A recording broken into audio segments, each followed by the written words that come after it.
Hello and welcome to Wolfman Gaming. This is my Uncharted 2 Crushing Difficulty walkthrough, and this is chapter 23, also known as Reunion. And first things first, did you bring the grenade launcher and the Desert Eagle into this fight? If the answer is yes, you're gonna have a really fun time in here. Because this fight consists of being in this big room, being swarmed by waves of enemies while trying to stay alive. And the bringing of a rocket launcher or a grenade launcher and a Desert Eagle makes things much more bearable. You can get unlucky if you don't manage your crowd control as you're supposed to, but these factors weigh in to make it a lot easier if you aim better than I do. I was not really on par with my skills as good as they were supposed to be, but that just shows you that even if you mess up a little bit, you can still persevere and you can prosper in this fight. And you may have noticed that you didn't see the title card. Yes, I failed this fight. I failed it. I think I failed it once, because I wasn't paying attention enough. But anyway, this fight consists of, I think it's 4 waves of enemies. And the first wave is in here when you start the mission. You come in through the door and you walk into this giant gauntlet of enemies. And I think it's the second spawn that triggers when you move over to the staircase. And once again, I'm gonna use the trick I did in chapter 22 and fire between these floorboards, because he has no way of defending himself. So I can just take some cheap shots, be completely safe and dominate. We'll see about that. And now I know there is one guy left, and I'm not quite sure where he is. I was hoping that Elena would give me a little prompt, maybe shoot in his general direction so I could get a feel for it. But apparently he's up to my left, so I'm gonna move over here to the right side. He has a rocket launcher, so be very careful. Even though he may not be super good at aiming, even though the AI in this game is quite good at it, as they usually are on higher difficulties. But the rocket launcher does a substantial amount of splash damage, so it doesn't have to hit you directly to kill you, or at least put you very close to death. But that takes care of the first part of this fight, and the next wave of enemies aren't gonna spawn in until you start approaching that staircase over on my right. So when you go into this little cooldown period, feel free to run around here, stock up on more ammo, pick up some grenades if you can find them, and when you feel ready to take on the next wave, move over to the stairs. See? Trigger them and they start running in. The best way to approach this part of the fight is to move further back, like I'm doing right now. I should have done that immediately. It would have put me in a better position. I'm very close to death at this point. But that is my mistake. I made it. I got it on video so I can show you what you're not supposed to do. And hopefully you can learn from it and do better than I did. But I survived anyway, so. But the best strategy is to move back further. Go over to this side, because most enemies are on this side of the arena. So from down here you can start taking pot shots through the floor once again if you want to. Or try to use the cover trick. Just put yourself so they are in a position where they can't hit you, but you can just reach your aim around the corner and take them out. And also another heavy is gonna show up. You saw I took a hit there. And this is me being amazing at being unaware of my surroundings. Because he's firing at me, I've taken 2 shots. I'm so focused on the guys upstairs so I don't notice the fact that he is standing right in front of me. I even fire at Elena. I should have been dead at that moment, because that was just clumsy playing on my behalf. And fortunately for me, the game decided to be lenient and not kill me. I think I took 2 hits from his amazing shotgun of death. Even though the shotguns in this game are very fair. Up close and personal, it is an instant kill, but the spread goes out pretty quickly. So as soon as you have a bit of a distance between you and a shotgunner, you will hopefully survive. At least survive for long enough to duck behind cover. And once again we do the little shooting between the floorboards. I don't think I killed him. Actually. We'll soon find out. No? He died. But there are still 1 or 2 enemies left. Another heavy decided to join the party. Elena took one of his shotgun blasts aimed for me. It only hit her. She took it like a champ and just went on. And that is also something I've talked about before, that your NPCs cannot die in this game, except for under very specific circumstances. Because if you try to move into an area where you're not supposed to go, the NPC can die. And also, what was it in chapter 4? I think. At the end of that big fight in Lazarevich's camp, when the snipers start, or not the snipers, where the soldiers start swarming Sully. And you pick up the sniper rifle, or you can pick up the sniper rifle. That is also one of those instances where the NPC can die if you linger for too long.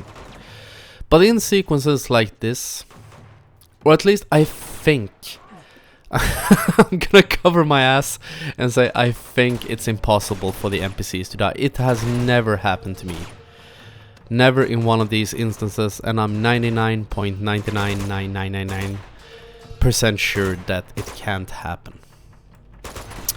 Anyway, the only thing that remains of this fight right now are these 2 fellas. And there is one more guy camping in a corridor. And that guy never shows up in this fight. He's put there as a trap. He's supposed to pop out like some clown in a box.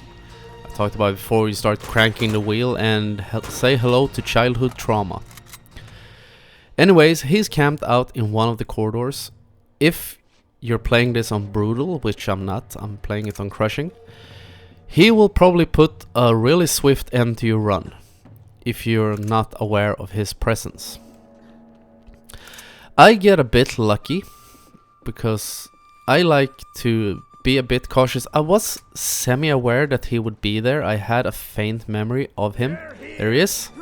So I just run out and go completely John Rambo on his ass. Start mashing the square button. We fight, Elena puts a bullet in him, and that's the end of him. And that is the end of this fight. And also in this chapter, something I'm gonna show you, there is a fight coming up. I don't know if it's the next sequence, but there is a fight coming up that you can skip. It's a really easy skip, and I really do recommend that you use it. Because it is quite a big fight. It consists of a lot of enemies, but if you're really quick on your feet, you can go to the spawn point where the second wave of enemies are supposed to show up, and that for some reason despawns everyone and lets you progress through the game. It's a similar thing that that was quite incorrect. It's a similar thing that to a lot of strategies I used in my The Last of Us walkthrough, that you move in a way that the game has not foreseen you doing, so you either end up behind a spawn, or sometimes, like in this instance, you can totally nullify the spawn. Is that correct? Nullify it? Anyway, the spawn doesn't happen. And this thing, if I had... You can go up and try to stealth that guy. I didn't do it for some reason. Instead, I stand behind this cover and I let my M4 do the work for me. So that takes care of all those enemies, and I think the next fight coming up right now is the one that we're gonna skip. But we'll have to see when we get there. I watched this episode earlier today to know Because it's been a while since I recorded this game. And I try to always watch my episodes once just before I start narrating them. So I have an idea of what's going on in them. And I know now that that is the fight coming up. First you're gonna see me running around here a little bit. Because what you're supposed to do here is go up this ladder and over to the left, over on the left wall, you see some white bricks sticking out. That is a surefire tell that you're supposed to go up that side of the wall. And apparently I wasn't wearing my glasses when I played this because I missed that at first. I was standing here trying to figure out, oh, am I supposed to go down here on the wall? Am I supposed to climb down? Where the hell am I going?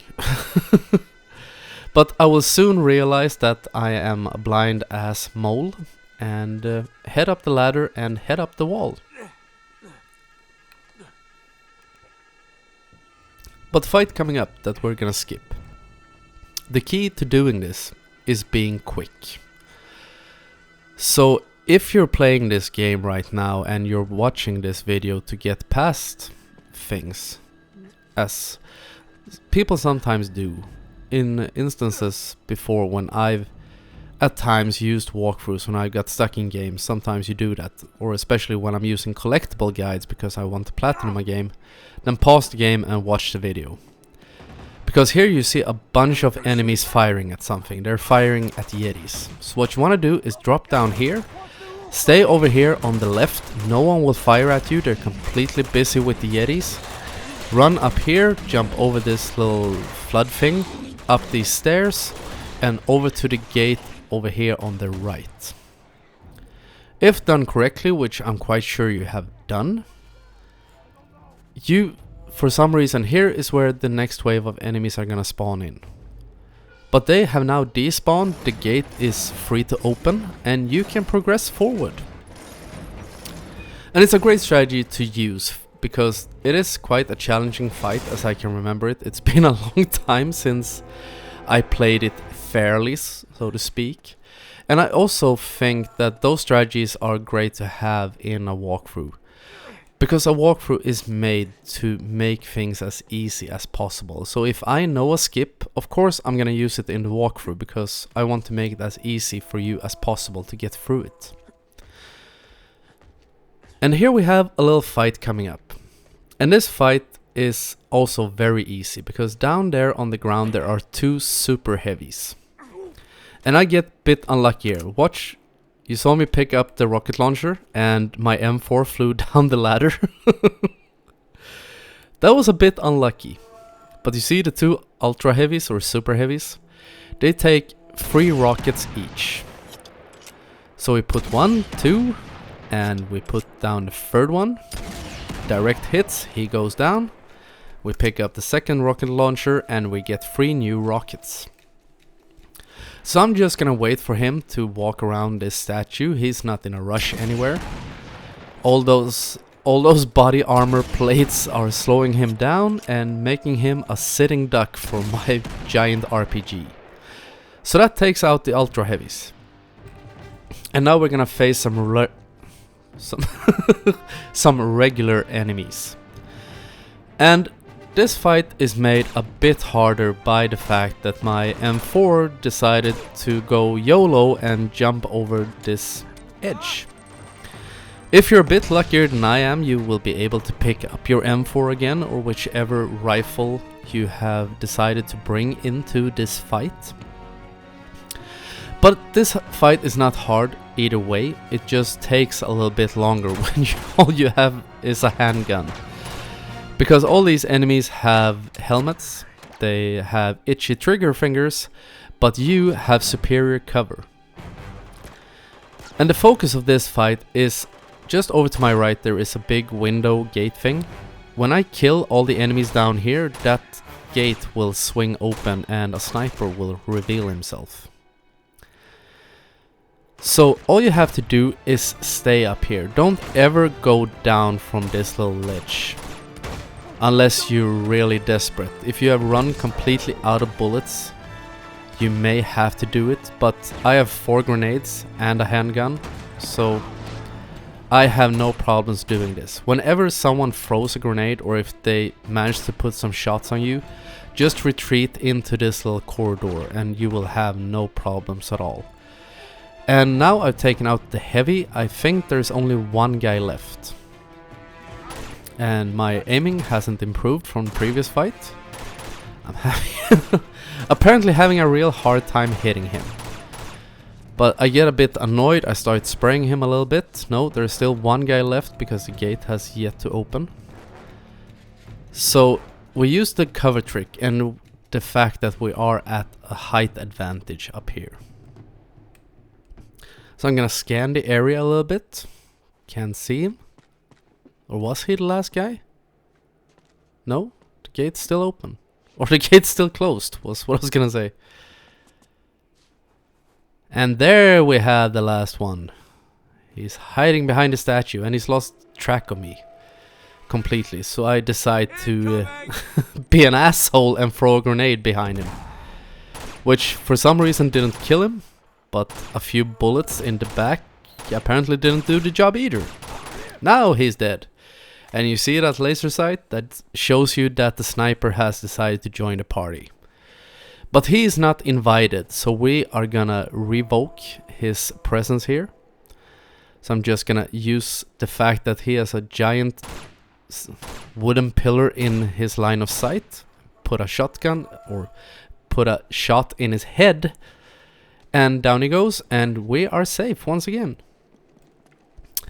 So what you want to do now is, as always, we run around this little battleground. Sadly, you can't pick up the big Gatling rifle. That would have been awesome. That is the sad part. When you get really big, really heavy, impressive, I will evaporate you and your entire DNA line and ancestors and siblings and cousins and hairdressers from this planet or the existence in history. You always get to use them in very small areas. Wouldn't it be really fun if you could bring them into... if you could just bring it from this fight? Make it have a set amount of ammo, which they usually do. But let me keep it until I run out of bullets. Or I accidentally drop it or whatever. That would be really fun. But it will also be a bit too overpowering.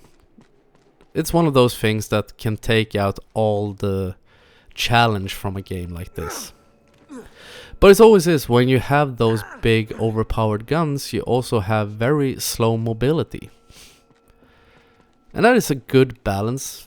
I don't always agree with it, but anyway. That's the way games are designed, almost. Almost always they are designed that way. Whenever you get a big gun, it slows you down, and you can only use it in a finite area. But this is me being overly cautious. There are no enemies in here, so I don't know why I'm just running around here.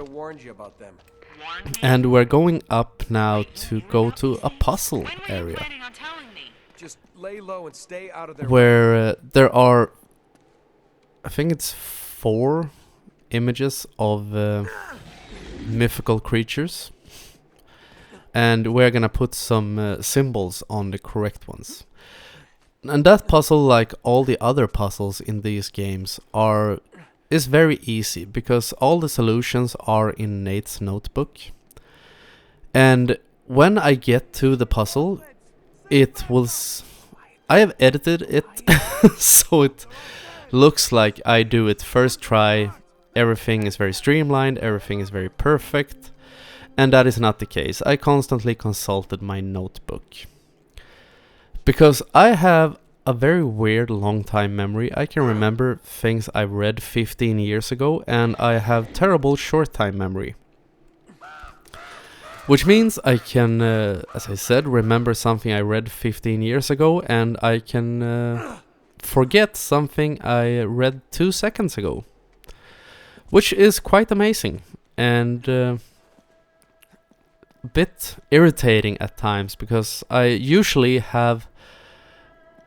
usually better to remember what someone told you 2 seconds ago than that thing you read 15 years ago. But I have trimmed out all my consulting of the journal just for fluidity reasons. Because none of the puzzles in these games are hard. But when you're playing a walkthrough or you're watching a walkthrough, you don't want to see all the attempts at solving a riddle or something like that. This is the puzzle. And also, if you try to just wing it, you see here are the 4 things we're gonna place on the different plaques in front of these images, was what I was gonna say. If you place it on the correct one, you will see it sinking into the ground for a little bit.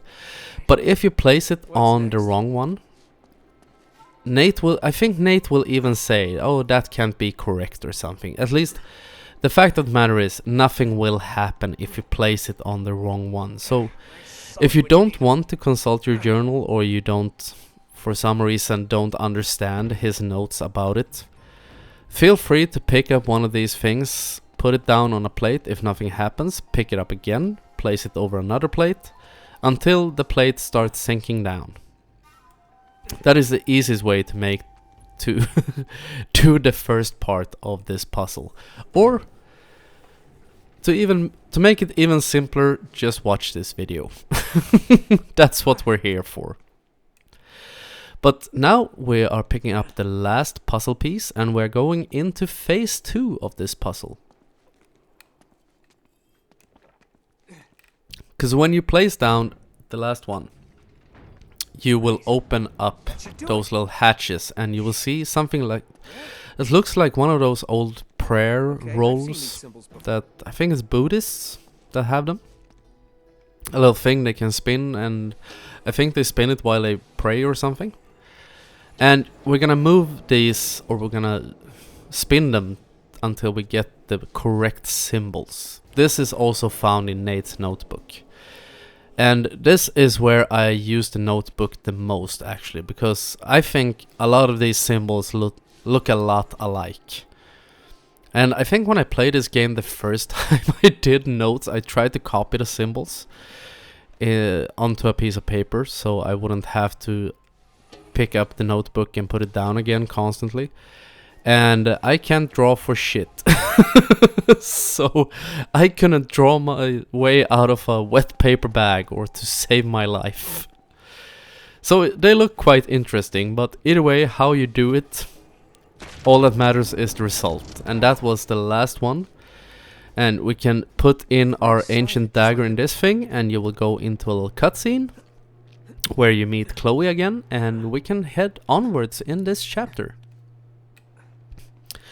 And now we're going up to, I think it's the second to last fight in the game. And I really like this fight, because this is one of those fights where you can really dominate. Because it can feel intimidating, but if you're smart, the only hard part of it is the beginning. As soon as you get past the beginning, and even the beginning isn't very hard. So what you want to do is, I'm gonna stealth kill 2 guys. I'm gonna use a rocket launcher to get 2 heavies, and then I'm gonna have their full attention, and then it's time to more or less dominate. So what you want to do is wait here, wait until that second guy turns around, and we stealth kill this guy. And then push up to that stone block thing. It's an old pillar piece. And here things don't go perfectly for me, because you can do a stealth takedown, but for some reason the game didn't trigger, so I go into a fist fight. I dodge his blow, I punch him out, and no harm, no foul. But when everything goes perfectly, you just do a stealth takedown. But those are the only 2 guys you can stealth kill down here on the ground. If you try to push up and stealth kill another guy, that will trigger the attention of the enemies. So instead, focus on this guy up here. We do a stealth takedown on him, we pick up an RPG, and we take out the 2 heavies. And that is gonna kick shit off. And here is the little tricky part, the only tricky part of this fight, because these 3 guys will storm you. And as soon as you have killed them, I get a bit lucky because one of them jumped down as soon as I threw my grenade. So there's 2 guys left. Sorry, my bad. There are 4 guys here. Even 5. As I said, terrible short time memory. But if you move back here, you're more or less completely safe. You can use this pillar. He has a sniper rifles. No, it's a Desert Eagle, so he doesn't pose a threat because it takes too long to aim, was what I was gonna say. And now we're in the clear, more or less, because there are a bunch of enemies left, but all the enemies in this fight move in a very small area. They will never push up, they will not rush you. So if you stay back in this beginning part of this area, you can dominate this fight. What I could have done right there is picked up the RPG and just go for splash damage. That is a great tip, because if you don't move up further than where you are right now, they don't stand a chance. Elena is up there, firing down at them. So she will do whatever she can to help, which isn't a lot. Her main purpose in this fight is to tell you that you haven't killed all the enemies. There is one guy there manning the turret. He can't decide whether he wants to fire at me or Elena. He decides to go for me, which is a good way to prioritize, but it doesn't help him because I will take him out in just a few seconds. I was being a bit indecisive here, because I knew that one of the guys here dropped a Desert Eagle, so I want to pick that up, and there it is. And you know what I say on power weapons, always bring them, because here are 7 kill shots if you don't aim terribly, like I have a tendency to do sometimes. But the turret guy is getting on my nerves, so I throw in a grenade, takes him out, perfect placement right behind his feet, never stood a chance. One guy is up there to my right. He can pose a bit of a threat, he can be a bit annoying. He throws grenades, perfect grenade toss like all the enemies in this game, but just move back to get out of its blast area. And then we take down one enemy, no problems there. And now I'm gonna start scanning, try to find out where the rest of the guys are. The only thing that can be a little bit hard is that the enemies are so far away from you, so you may have problems aiming. But you can aim down sight, you can zoom in a little bit on the M4, try to force them to go out into better positions. They will move around a little bit, but they will not come over here, and that is the important thing. Because this fight has great covers. When you look at this battlefield, there are pillar pieces everywhere, they are indestructible. You can push up, you can be aggressive, you can hang back, stay in the background, don't be too aggressive, be a bit more cautious if you want to. And that is what makes this so fun, because it opens up for great versatility on your behalf. But now I'm hanging around. I love this cover, is really great, because as soon as I stop aiming, I can just hang behind this. I can get a good view of the battlefield, and I am completely safe behind it. But I think I'm gonna start pushing up a little bit. At least I hope I am. Can't be hanging around all day. There, one guy pops out, put a quick bullet in him. Gotta love the Desert Eagle. And now I'm just scanning, trying to see where the rest of the enemies are. One guy is still hanging out up there. Put a Desert Eagle in him, down he goes. And now I think there are 3 guys left. And they are way back over on the other end of this battlefield. And as I said, they don't push up.